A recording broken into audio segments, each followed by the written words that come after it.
Have you ever wondered what would happen if you stood just a little too close to a place the world insists doesn't matter? A place wrapped in denial so thick that even curiosity feels like a mistake. Because I didn't go looking for answers when I ended up near Area 51. I was just driving through Nevada on a long, empty highway that stretched so far ahead it looked like it was trying to disappear into the horizon. And the only reason I even stopped was because my phone lost signal and my GPS froze mid-route, which wouldn't have been strange if it hadn't stayed frozen even after I restarted it twice, showing the same blank patch of desert like something had erased everything beyond that point. I remember pulling over because the silence felt wrong. Not quiet in a peaceful way, but quiet like something was waiting for me to notice it. And that's when I saw the sign. A small rusted board nailed into a post just off the side of the road. Not official looking, not government issued, just something that looked like it had been placed there by someone who didn't want to be seen placing it. And I almost ignored it until I noticed the handwriting, dark and uneven, like it had been written in a hurry or maybe in fear. The paper attached to it was old but not worn enough to have been there long. And I don't know why I walked toward it instead of getting back in my car. Maybe it was the kind of curiosity you can't explain, or maybe it was the feeling that the road behind me wasn't as safe as it had been 5 minutes ago. But when I got close enough to read it, I realized it wasn't a warning in the usual sense. It wasn't telling me to turn back or stay away. It was giving instructions. At the top, written slightly darker than the rest, were the words, "Rules for staying near Area 51." And beneath it, in uneven lines that didn't quite stay straight, were the first few rules, each one feeling less like advice and more like something you were expected to obey without understanding why. Don't photograph lights in the sky, no matter how close they get or how still they remain, because the moment you try to capture them, they will notice you noticing them. If your device stops working, don't restart it, don't tap the screen, don't remove the battery, just leave it exactly as it is until it decides to work again. Because restarting it is the same as asking for attention. If you hear instructions from nowhere, follow them once, exactly once, no hesitation, no interpretation, because ignoring them will make them repeat themselves in a voice that doesn't belong to this place. I remember reading that last line twice, because it didn't make sense. Or maybe it made too much sense in a way that made me uncomfortable, and I almost laughed it off as some kind of elaborate prank until I noticed something that made my chest tighten. The bottom of the paper wasn't blank. There were more lines, more rules, but they were scratched out, not crossed neatly but aggressively, like someone had tried to erase them after writing them. And underneath the scratches, I could just barely make out fragments of sentences that didn't look like they had been written by the same hand. Something about not looking at reflections after sunset. Something about counting footsteps if you felt like you were being followed. And one line that was almost completely gone except for the last two words. Don't respond, which somehow felt heavier than all the others combined. I stepped back without realizing it, suddenly aware of how alone I was, how there were no cars on the road, no distant sounds of engines or wind or anything at all. Just that same heavy silence pressing in from all sides, and for the first time since I had stopped, I felt like I had made a mistake by getting out of the car.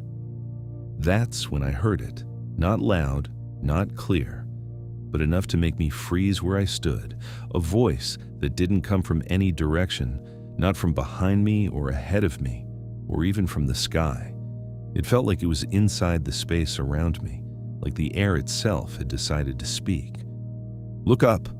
It wasn't aggressive or threatening. It didn't echo or distort. It sounded almost normal, except for one detail that made my stomach drop. It didn't sound like it was meant for me specifically. It sounded like it was meant for whoever happened to be there, like a recorded instruction waiting to be followed. For a moment, I didn't move, my mind going back to the paper, to the third rule, the one that had felt the strangest when I read it. And I remember thinking how ridiculous it would be to listen to something like that, how stupid it would be to obey a voice that had no source, no explanation, no reason to exist. But then the silence changed. It's hard to explain, but it felt like everything around me had paused, like the desert itself was waiting for me to make a decision, and the longer I stood there, the more that feeling grew, pressing against me, urging me to either act or leave, and for some reason, leaving didn't feel like an option anymore. So I did the one thing I shouldn't have done. I followed the rule. Slowly, almost reluctantly, I tilted my head upward, my eyes scanning the empty sky that stretched endlessly above me. And at first, there was nothing, just that same pale blue fading into something deeper. But then I saw it, something small and distant, a point of light that didn't flicker like a star and didn't move like a plane, just hanging there in a way that felt deliberate. And as soon as I noticed it, it moved. Not quickly, not dramatically, just enough to confirm that it had been still before, shifting slightly to the left like it was adjusting its position, and I felt something cold settle in my chest. Because I hadn't taken out my phone, I hadn't tried to capture it, I had just looked, and somehow that felt like it was enough. The voice didn't come back after that, not immediately, and I told myself that was it, that I had followed the instruction once like the rule said, and now, whatever this was, it was over. But the longer I stood there watching that light, the more I realized something was wrong. It wasn't the light itself, not exactly. It was the way it stayed in the same relative position, no matter how I shifted my stance. Like, it wasn't fixed in the sky, but fixed to me, adjusting in subtle ways to remain exactly where I could see it without having to search for it. And then, without warning, my phone buzzed in my hand. I hadn't even realized I was still holding it until that moment, the screen lighting up suddenly despite having been completely unresponsive just minutes ago. And for a second, I felt relief, thinking maybe the signal had come back, maybe everything was normal again. But that feeling disappeared the moment I looked down. There was no network, no notifications, no apps open, just a single line of text on a black screen, stark and simple in a way that made it impossible to misread. You followed correctly. My fingers tightened around the phone as I stared at the words, a dozen explanations running through my mind, none of them making sense. Before I could decide what to do, the text changed. Wait, that was it, just one word replacing the previous message.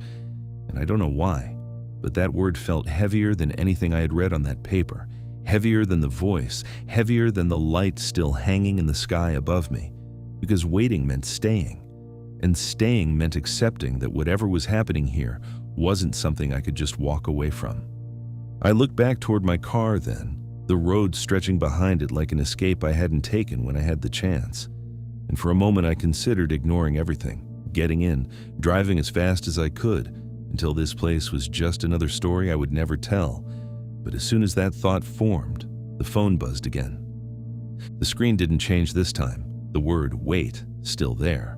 But beneath it, faint and almost blending into the background, something new began to appear, not typed out all at once, but forming slowly, letter by letter, like someone was writing it in real time from somewhere I couldn't see. Do not leave until...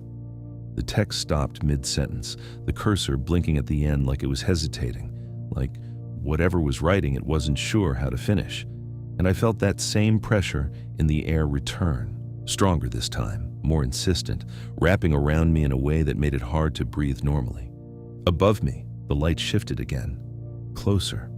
I don't know how long I stood there staring at that half-finished sentence, but it felt like time had slowed into something thick and uneven, each second stretching just enough to make me aware of it passing. And the worst part wasn't the silence or the isolation or even the light hovering above me.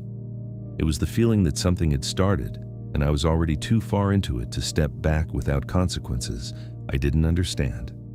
The blinking cursor on my phone didn't move for a while, just pulsing steadily at the end of the unfinished instruction, and I kept waiting for it to complete itself, for the sentence to make sense, for something to tell me exactly what I was supposed to do next. But nothing came.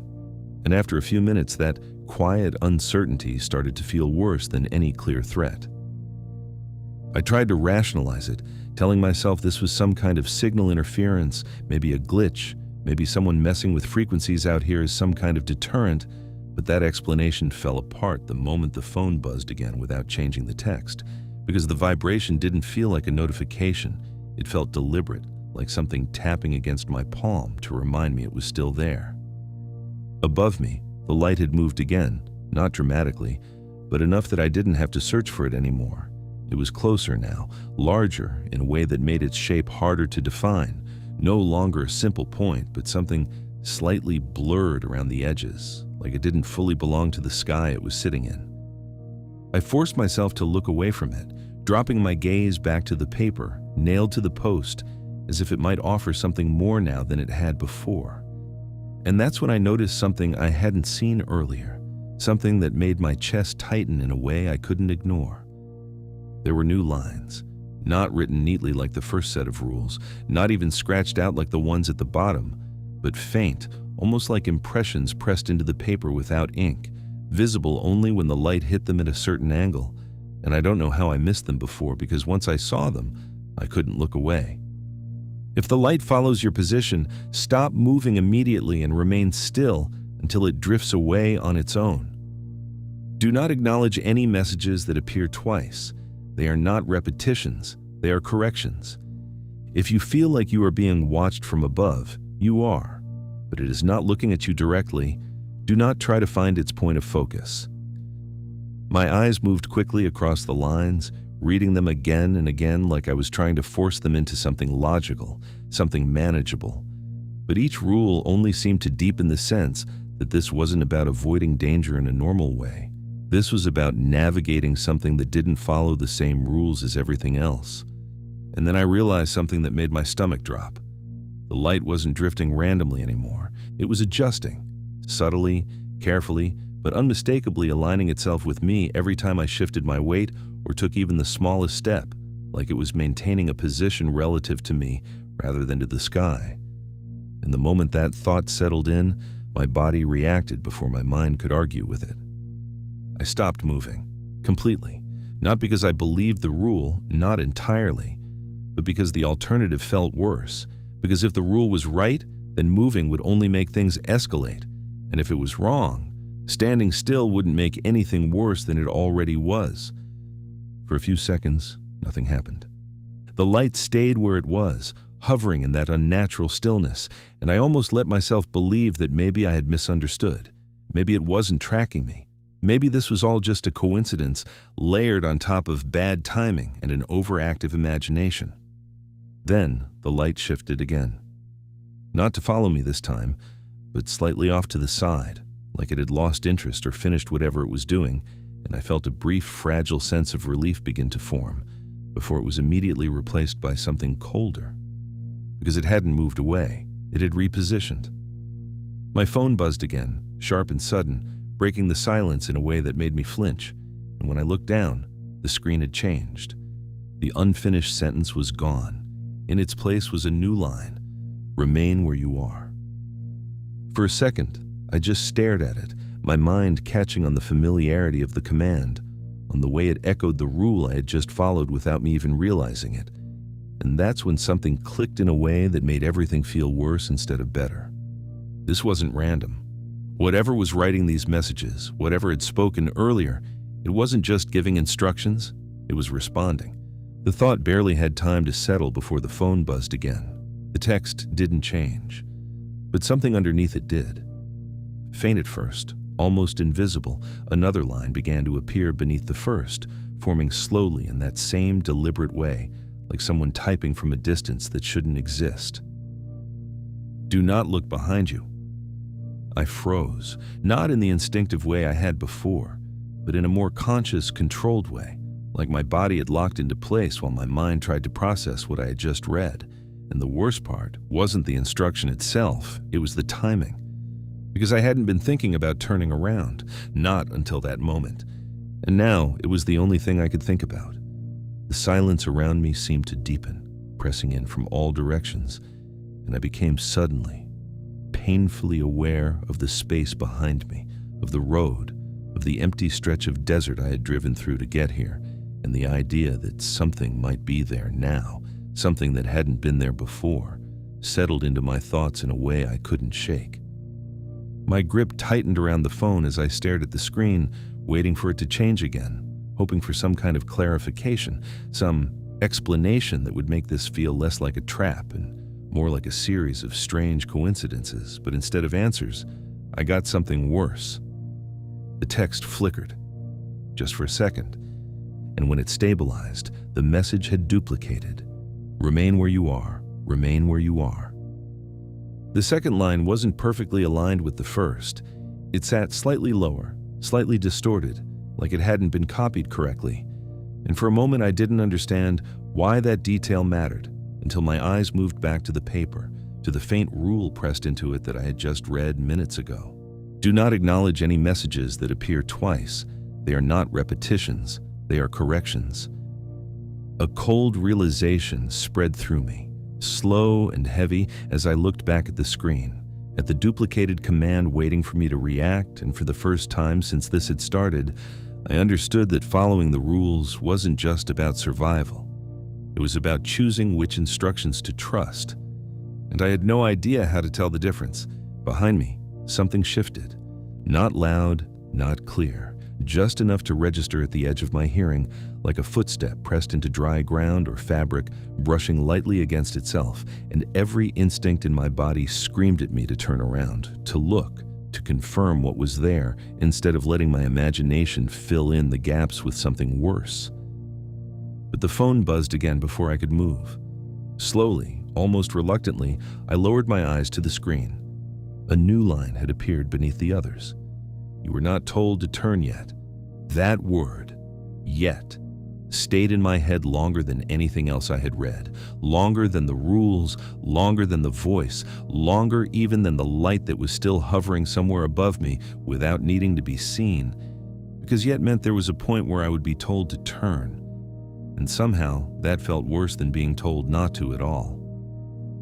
I stood there with my back to whatever had made that sound, every muscle in my body tight in a way that made even breathing feel like a decision I had to think about.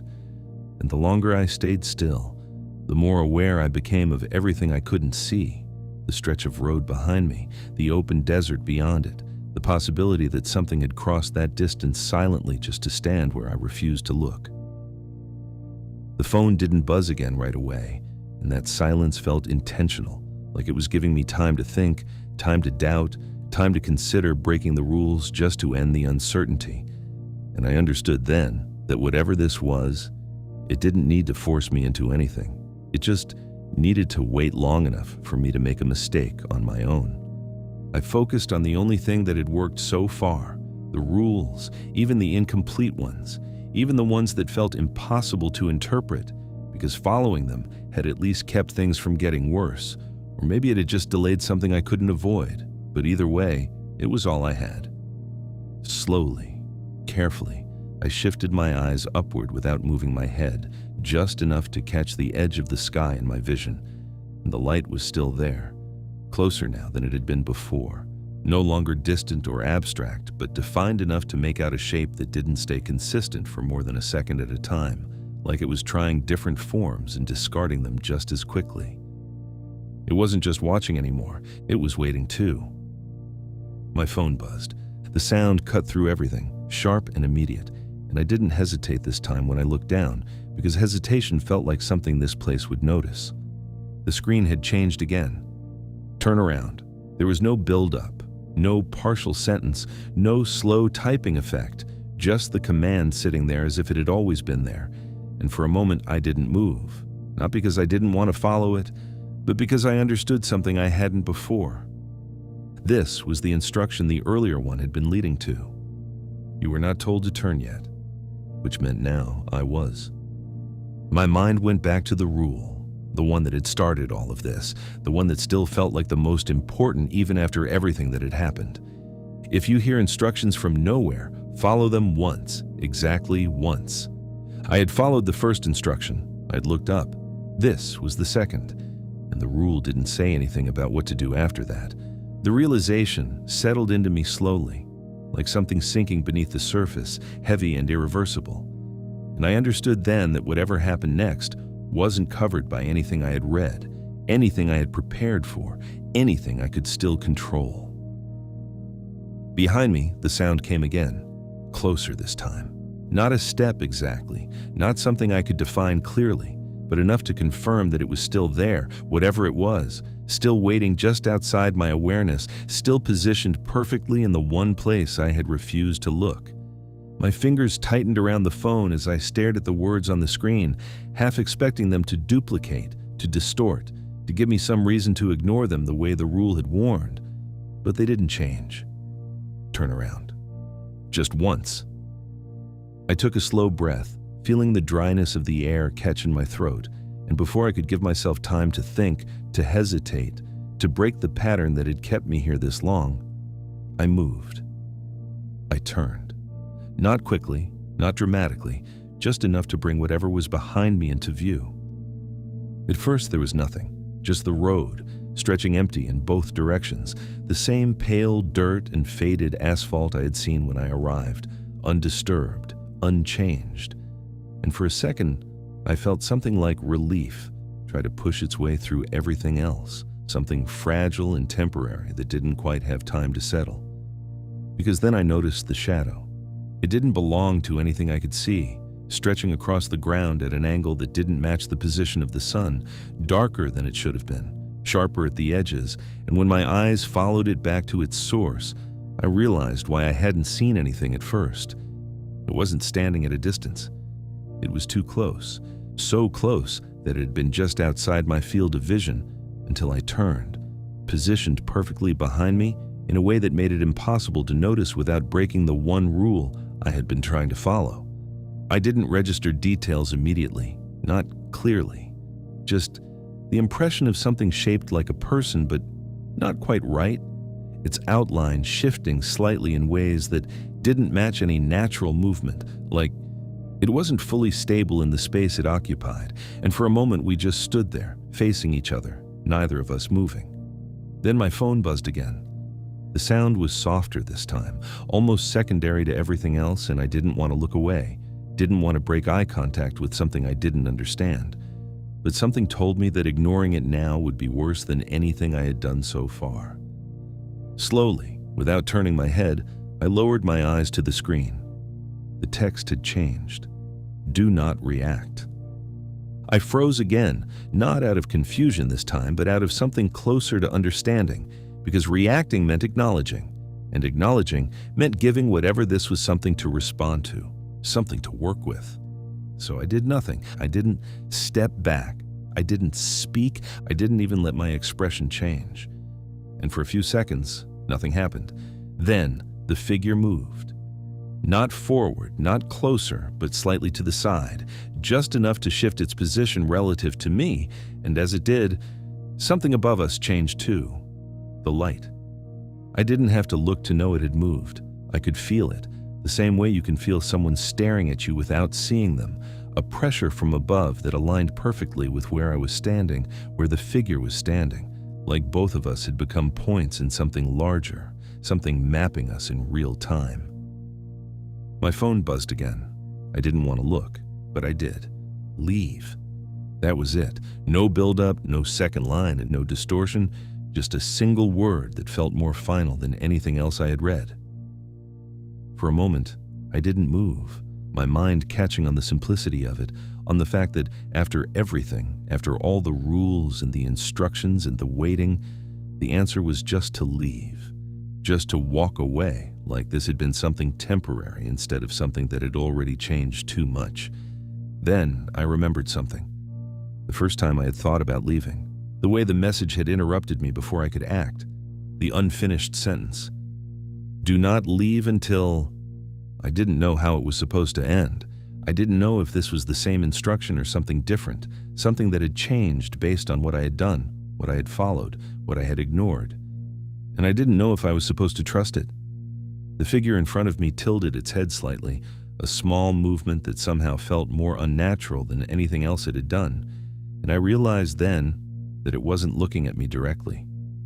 It was looking slightly past me, at something above. The rule came back to me immediately.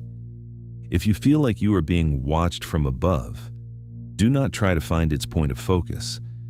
But I didn't need to look to understand what that meant anymore. I was already part of it. My phone buzzed again. The screen flickered. Leave, leave. The word duplicated, The second line slightly distorted beneath the first, and this time I didn't need to look back at the paper to remember what that meant. Not a repetition, a correction, which meant the first one was wrong, or incomplete, or meant for something that wasn't me.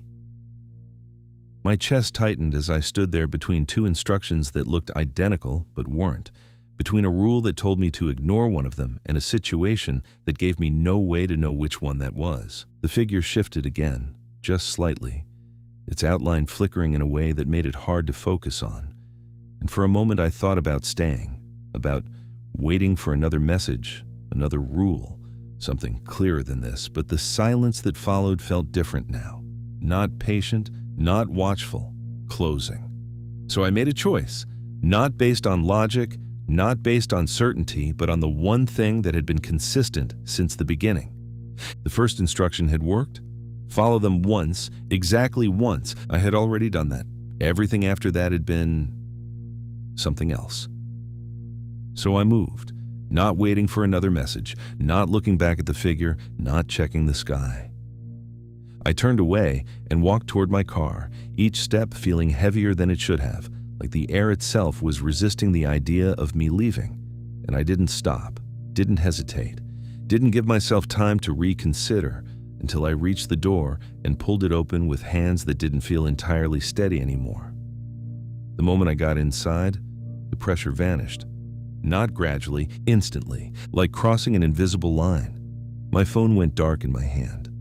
The screen completely black, unresponsive in a way that felt familiar now. And for a second, I just sat there, breathing, waiting for something else to happen, for another message, another voice, another instruction to pull me back into whatever I had just been part of. Nothing came. Slowly, I looked up. The sky was empty. No light, no movement, nothing at all. I started the car without thinking, the engine turning over immediately like it had never had a problem, like nothing here had ever interfered with anything at all. And I pulled back onto the road, not checking the rearview mirror, not wanting to see whether anything was still there or not. I drove for a long time before my phone turned back on. When it did, everything looked normal. Signal restored, apps working, no messages, no trace of anything that had happened. Except one thing.